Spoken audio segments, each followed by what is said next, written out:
Сайн байцгаана уу хүүхдүүдээ? Бүгдээрээ орондоо ороод намайг хүлээж байсан гэдэгт итгэлтэй байна. Өнөөдөр ямар сонирхолтой үлгэр ярьж өгөх бол?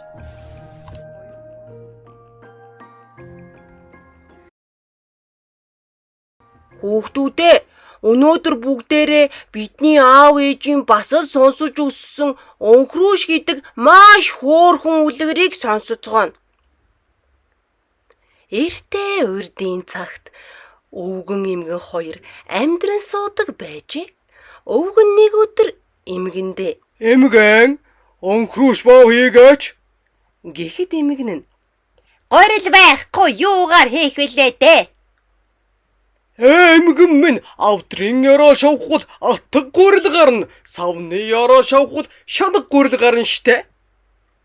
Гэхэд эмгэн авдрынхаа ёроолоос атга гурил, савныхаа ёроолоос шанаг гурил олоод өрөмтөө сүүгээр зуурч өнхрүүлж илдэж хийгээд өтгөн тосонд хайрч өнхрүүш боов хийгээд хөргөх гээд цонхон дээр тавьжээ. Гэтэл өнхрүүш боов гинэтхэн хөдлөөд цонхноос тавцангаас шалан дээр буугаад хаалгаар гаран хашаагаар дамжин зүгтжээ.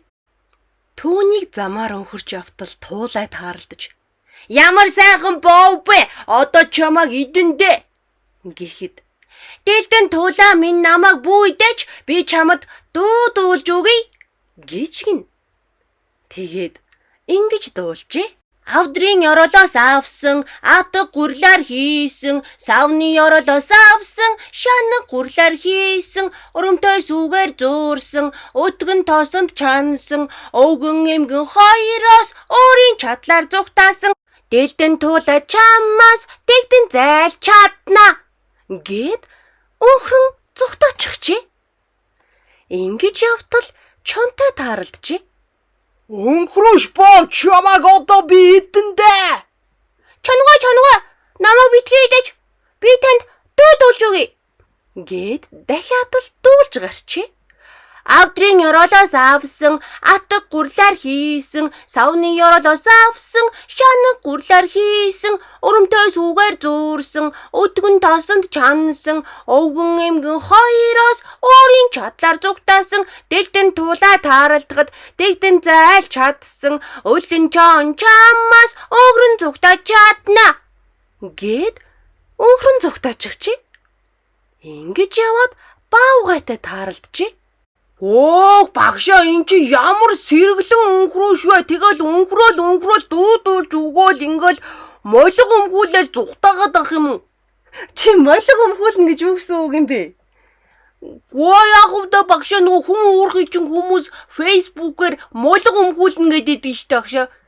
За минийхөө фейсбүүкээр эцэг эхийн хяналтгүй хамаагүй юм үзэж болохгүй нэ шүү. Тэгвэл чи ингээ янз бүрийн муухай юм сураад байх нь штэ. За ойлголоо багшаа. "Яасан сайхан боов бэ? Одоо чамайг идэндээ" гэж баавга хэлжээ. "Баавгаага та намайг битгий идэж би танд дуулж өгье." Авдрын ёроолоос авсан, атга гурлаар хийсэн, савны ёроолоос авсан, шанаг гурлаар хийсэн, өрөмтөө сүүгээр зуурсан, өтгөн тосонд чансан, өвгөн эмгэн хоёроос өөрийн чадлаар зүгтаасан, дэлдэн туулаа тааралдахад дэгдэн зайлж чадсан, өлөн чонтой уулзахад өөрийн чадлаар зүгтаасан, майг маха чамаас магад зүгтааж чадна гэд өнхрөн зүгтаагаад явчихжээ. Баавгай юрдүүл барааг нь хараад хоцорчээ. Түүнийг цаашаа явж байтал залтшар үнэг тааралдав гин.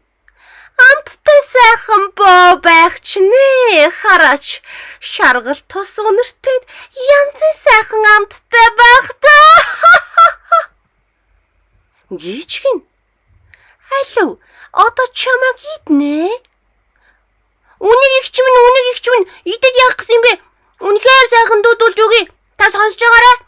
Өнхрүүш баг зэрэг хоолой жижигнүүлэн авдрын ёроолоос авсан, атга гурлаар хийсэн, савны ёроолоос авсан, шанаг гурлаар хийсэн, Урамтай сүгээр зуурсан, өтгөн тоосон чансан, өвгөн эмгэн хоёроос өөрийн чадлаар зүгтаасан, дэлтэн туулай тааралдахад дэгтэн зүгтаа чадсан, өлөн чонтой учирсан ч өнгөрөн зайлж амжсан, майг бавга тааралдахад магад зүгтаа чадсан, зайлт үнэг чамаас зайлж бас л чадна гэд өнгөрөн удах гэтэл зайлт шар үнэг.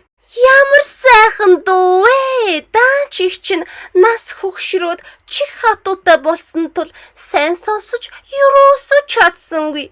Алив чи наашир хоншоор дээр минь гараад ахиад нэг дугуулад өгөөч гэхэд өнхрөөш багшаа яасан бэ? Багшаа хоншоор дээр нь очоод дуулж юм бол хап ингээ идчихүүл яах юм бэ? Харин тийм. Өнхрөөшийн талаар мэдчихэж байгаа болов? Энэ лав мэдгүй баха.